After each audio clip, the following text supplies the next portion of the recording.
Good afternoon. I'm Jonathan Capehart, opinion writer for the Washington Post. Welcome to Washington Post Live and another installment in our Race in America series. One day after President Biden turned today, Juneteenth, National Independence Day, into a federal holiday, we have the perfect person with us today to explain why this is such a big deal. The latest book from Pulitzer Prize-winning historian Annette Gordon-Reed is entitled On Juneteenth. It's part memoir, part history of her native state of Texas and how it fits into the larger American story. And one more thing to tell you about Annette Gordon-Reed. She was there yesterday in the East Room of the White House when the president signed that bill into law, making today, today is the federal holiday. Tomorrow is Juneteenth, National Independence Day. Annette Gordon-Reed, welcome to Washington Post Live. Glad to be here. Thank you for inviting me. So let's just start at the beginning. What's the significance of Juneteenth becoming an official and the latest federal holiday? Well, it's the story of how Gordon Granger, U.S. Army General, announced on June 19th, 1865, that slavery was over in Texas. And it's significant to have a day of remembering emancipation join other federal holidays that we have to talk about the importance of this topic. And it's an opportunity for people to reflect on that. So making it a national holiday, something that everybody celebrates, not just Texans, is a way of bringing that story and the story of enslaved people into closer focus. And also, I should say, the aftermath of slavery and the struggle that African Americans have still been on from those days until today. Tell us about Opal Lee. She's a daughter of Texas. She fought to make Juneteenth a federal holiday. She was honored by the President of the United States, who got down on bended knee during the ceremony to talk about it. You were in the room, so put us in the room. Tell us about yesterday, but also tell us about Opal Lee. Okay. Well, I got the invitation yesterday in the morning to come down to the ceremony, and one of the first things that I thought was, what about Miss Lee? Will she be able to make it? I mean, it's one thing for me to hop on the shuttle and get down to Washington, but I, was wondering if she would be able to make it, because this, in many ways, was really her day. And I was there in the audience, and near the time that the president was supposed to, and the vice president were supposed to come out, they brought an extra chair and put it in the row right in front of mine, right, very close.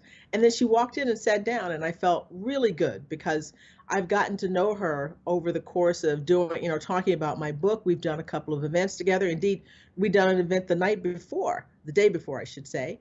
And we were talking about, what was happening, the Senate vote and so forth. And we'd known each other before then. And we discussed this topic, thinking about when might it happen. I don't think either one of us thought that it would happen so quickly. And so when she came in, and when the president recognized her and had her come up when he signed the bill and gave her a pen and everything, it was just it's a wonderful thing. I'd asked her, how did you get involved in doing this? And she's 94 years old. And she said, well, when I was about 89, and then of course I just, I want to stop you right there. When you're 89, I want to get to 89. And then I want to be the kind of person who starts on a quest at 89. And, she, gathered lots of supporters, and she did, walkathons, all those kinds of things at her age, to promote this notion. And then she got to sit there in the White House that day and bask in the glory of everybody, just warm feelings towards her and standing ovations. It was just a really festive, very, very warm day. So let's talk about your book, On Juneteenth. You write, quote, "For my great-grandmother, my grandparents, and relatives in their generation, this was the celebration of the freedom of people they had actually known. Slavery was just a blink of an eye away from the years my grandparents and their friends were born." So now, knowing all that, the audience knowing all that, what did Juneteenth mean to you in your family when you were growing up? Well, when I was a kid, it was a fun holiday. We drank too much soda water. We threw firecrackers, lit sparklers, ate barbecue, and ran around together. It was a fun day. It was sort of, the Black July 4th. I mean, we celebrated July 4th as well, but this was supposed to be our day in a way. This was a celebration of Black Texans. I'm not really sure if white Texans celebrated it, when I was a kid. It became a state holiday in 1980. Officially, it first celebrated in 1980, and by then, news anchors and local news would have stories about Juneteenth, and I think it became more an occasion for general celebration. But it was a way to think about Black history, really, because you're thinking about slavery that immediately connects you to the past. And as you said, my great grandmother, her mother was born enslaved, and she was freed as a girl by her father, the person who owned her, and along with her mother. So she didn't spend her entire life in slavery, but she was enslaved, and she grew up to marry a man after my great grandmother's father died, married a man who was not freed until the end of the Civil War. So these people knew individuals who had been in slavery, and I knew those people. So just think about that. I knew someone who knew a person who was enslaved. That's not that long ago. It's a blink of the eye in terms of history.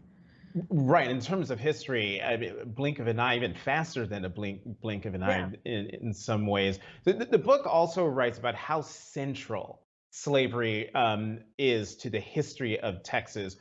Talk about the role the institution of slavery played in Texas's history. Well, this is one of the reasons I wanted to write the book, because most people have an image of Texas that centers on West Texas and the desert and cattle drives and gunfighters and, Cowboy. or the cowboy, even though they're Black cowboys, obviously, but Hollywood Right. has created an image of cowboys as white. So that even when you see a Black cowboy in the movie, you think they're doing some kind of special thing, putting them there. In fact, there were many Black cowboys. So you have that, and also the oil man, who is a white person. And so a white man typically is the way it's portrayed. But Texas was a slave plantation, it's a slave society. There were slave plantations throughout East Texas, a huge swath of Texas. The father of Texas, Steve F. Austin, brought settlers to Texas who were from Georgia and Alabama and those places, and they brought enslaved people with them. They wouldn't have come if they had not been able to bring slave labor to fell the trees and create the Cotton Empire.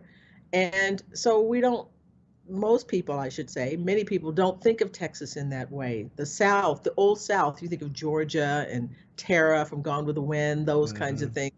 Texas is not. Texas is the West. Well, it is. It's the Southwest. It's so large that it is the South and the West. And the place that I grew up in was a plantation society and had been a plantation society. And all of the echoes of that were still there even when I was growing up. You write in your book about how Texas is emblematic of the tensions in our history. You say all the major currents of American history flow through Texas. How did your upbringing sort of reflect some of those tensions? Because you're right that you became a somewhat controversial figure at the tender age of 6. Yes. At the age of 6, my parents decided to send me to a white school.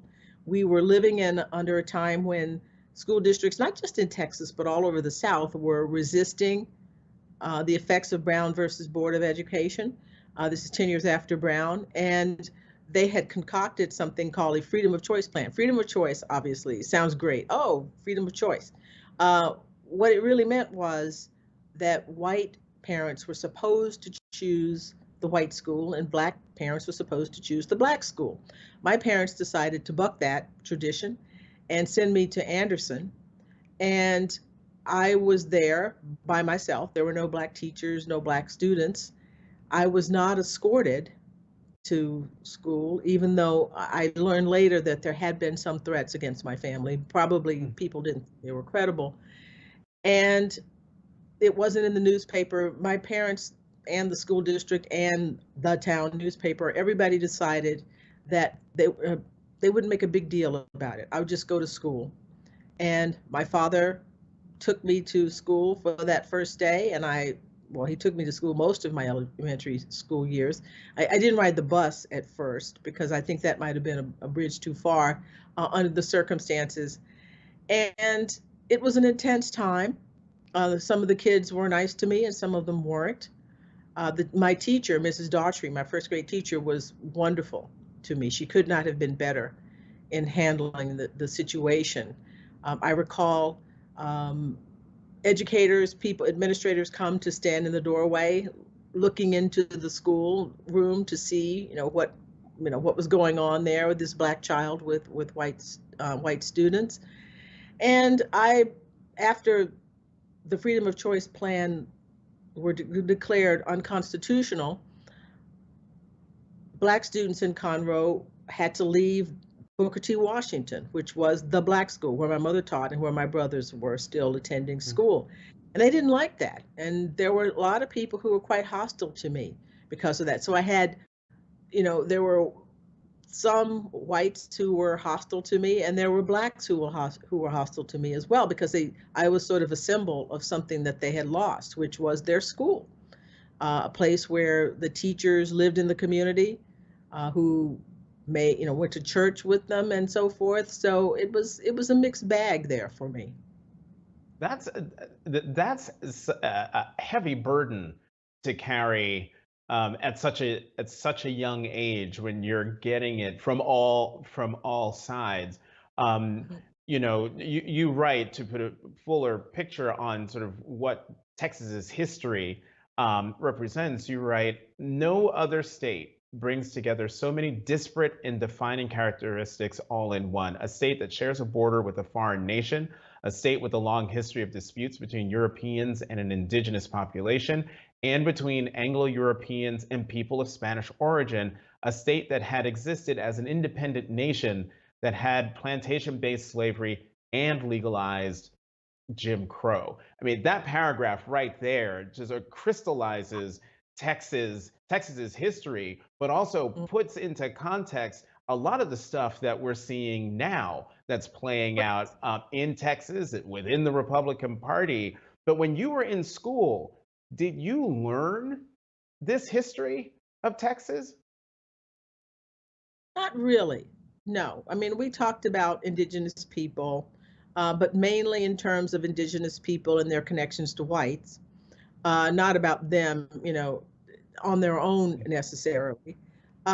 We may have referenced slavery, but we didn't talk about it in depth. So no, I mean, I didn't find out about all of this or most of this until I, was sort of reading on my own as a teenager until I went away to college. I mean, we learned Texas history, but it was not, I don't recall it being in depth in any way that would have caused dissension or would have caused dismay from people who were thinking about some of the things that were going on in the past. I mean, slavery, slavery's bad. That's sort of a general thing. But I don't think the connection between the formation of the Texas Republic and the institution of slavery, in that mainly that Mexico was opposed to slavery, had abolished slavery, and the Texians wanted to keep it. We didn't talk very much about that part of it. They were the enemy. Say that again. I said the Mexicans were the enemy, but that's a tough thing as a black person, knowing that Mexicans, one of the reasons they were enemies is because the white Texians thought they were going to abolish slavery. So right. For the Alamo, you cheer for Davy Crockett and all these people, and they're fighting for a republic that kept my ancestors as enslaved people. And also, it sounds like the way you were taught about slavery, it was at a remove. It was a thing. Mm-hmm. It was a thing that happened. It may or may have happened in Texas. We're not going to talk about that, but it's something that happened in the country. And it's over. Importantly, it's over, and there are no echoes from it. That was then, and now it's separate. So let's not talk about it. And the key thing you just said there is, after it's over, but also there are no echoes from Hmm. that. And I think that's what we're sort of part of the debate that we're having now in the country. President Biden said yesterday, and I believe he said this in a speech. Um, he may have said this in his Tulsa speech, but yesterday he said great nations don't ignore the most painful moments. They don't ignore those moments in the past. They embrace them. The president of the United Yeah. States embraces them. The vice president of the United States embraces them. But at a moment right now, Annette, in our country, there's a huge swath of fellow Americans who don't want to embrace the uncomfortable truths, those painful moments in our history. As a historian, what do you make of this time that we're in?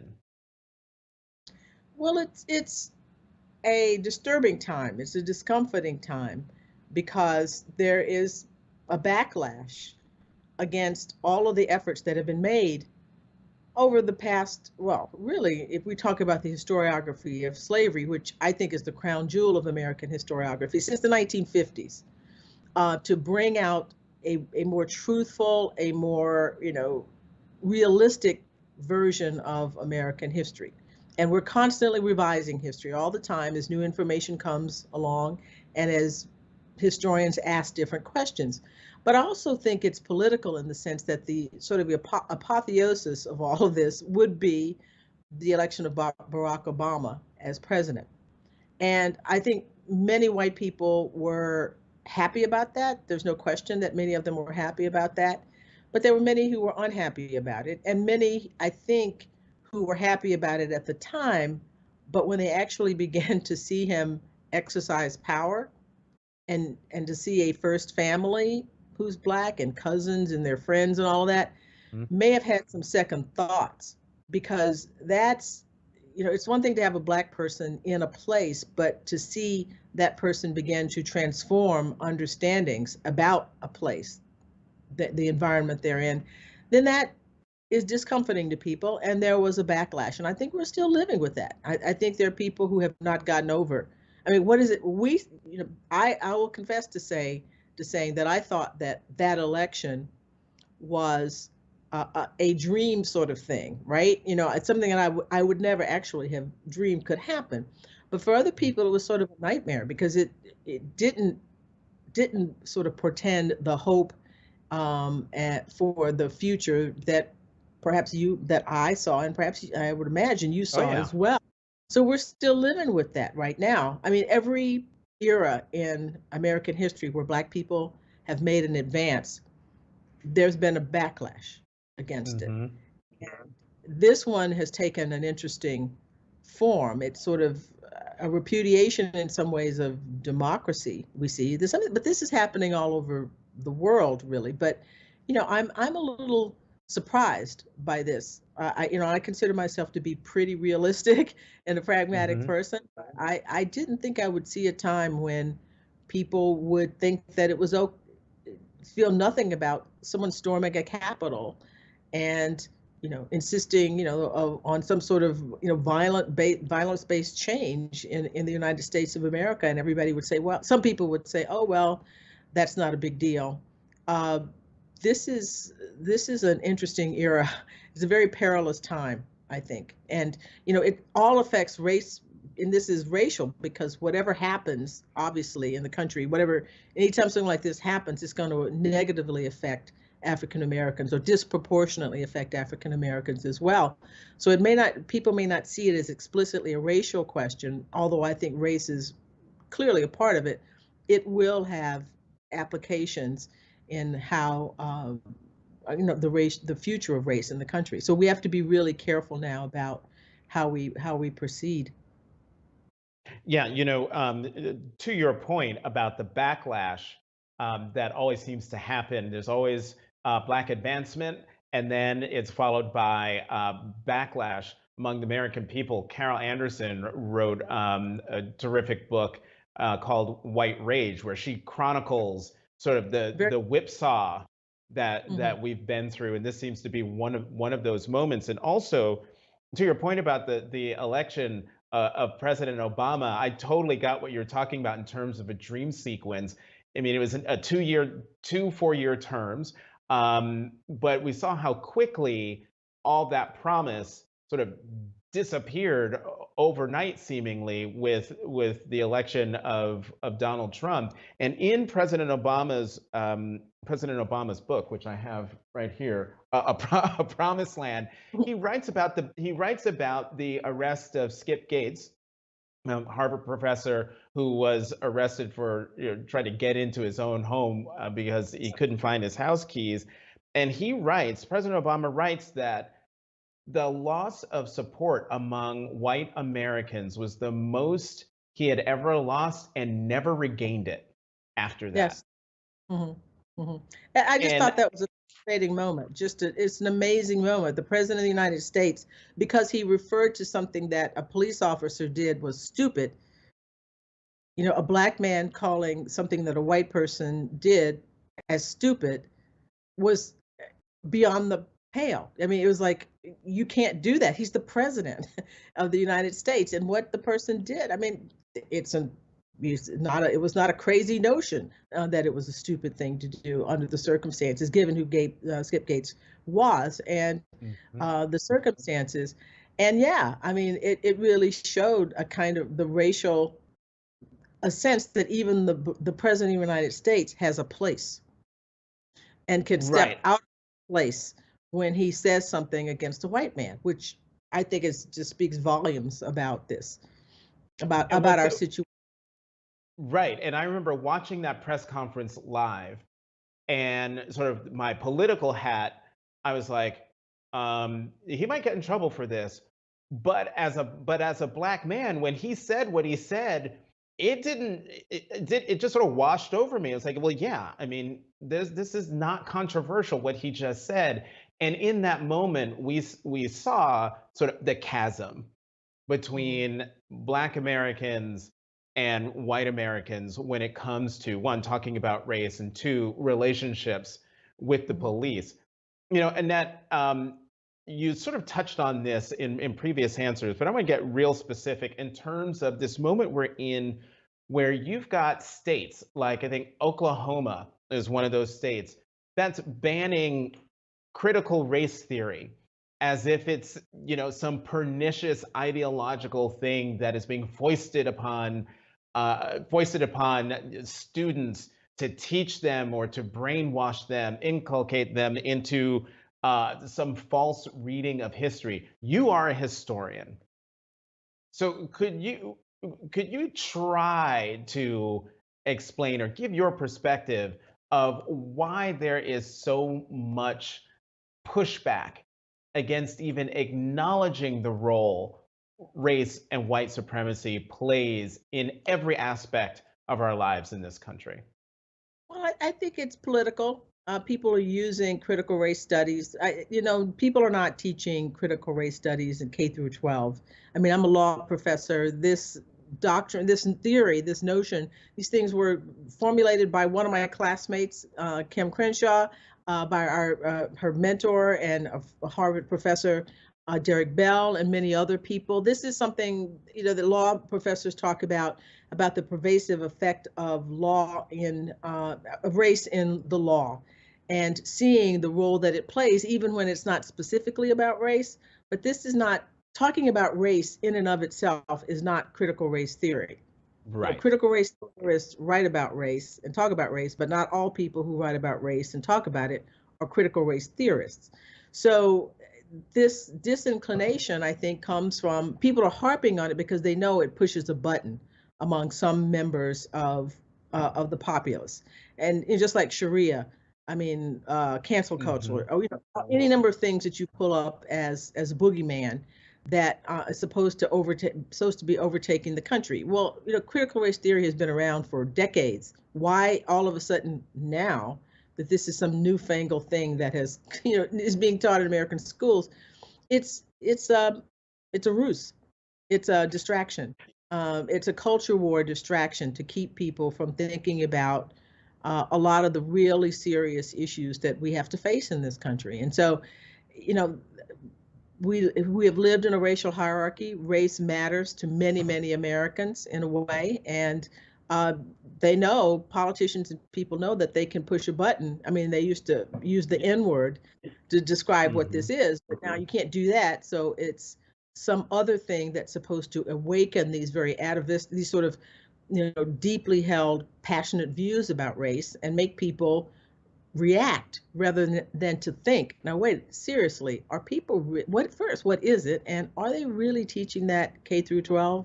Is this some newfangled thing that's come to the fore? And it really is not. Well, speaking of, I mean, the Texas Attorney General, Ken Paxton, recently said in a television interview, quote, "We should be teaching American history. We should not be teaching that people are somehow unequal." Well, I don't know what that means. I mean, what he's saying is he doesn't want people to acknowledge that African American people have been treated as second-class citizens. They don't want to talk about the fact that in the hometown where I was born, for periods of time, Black people had to be indoors during sundown, before sundown. This was in a democratic republic where they were citizens and they were treated this way. And you can't talk about that because why? Because it makes certain Mhm. people guilty, ashamed of the way their ancestors carried on. Yeah, but nobody's saying that they did that. I mean, they have a choice, and the choice is to say, I repudiate that kind of behavior, and we're going to move on. But Right. it's not the response. But you're basically saying I'm supposed to deny my family's history so that other people can feel comfortable, and nobody should be made to do that. That's just Annette, untenable. yeah. Yeah, no, totally agree on that. In the 90 seconds that we have left, I want to get you to answer a question from audience question from Ellen Okay. Mintzmeyer in Georgia. Her question is, what's the best way to celebrate Juneteenth? With your family. Juneteenth is above all a family holiday. And that's what makes it wonderful. That's why everybody of all races can get with the program of being with family and friends and communicate and communicate values and have good food, all of those kinds of things. So I say celebrate with your family. Find a good recipe. I mean, you don't have to have red soda water, but it's recommended. A barbecue, but being with your family is the most important thing. And talking about this day and talking about the things that are important in your family. And by all means, take family histories from the elders in your Mm. in your family. Right, because American history and Black history are made by all of us every day. You don't have to be famous to make history in your Mhm. family or in your community. Annette Gordon-Reed, it is great to see you. Great to Nice see seeing you you. again. Thank you very much for coming to Washington Post Live. Glad to be here. Thank you for inviting me. And thank you for joining us. Come back at 2 p.m. Eastern for a conversation on Black economic mobility with Cecilia Rouse, the chair of the White House Council of Economic Advisors, and John W. Rogers Jr., co-CEO of Ariel Investments. Until then, I'm Jonathan Capehart, opinion writer for the Washington Post. Thank you for tuning in to Washington Post Live.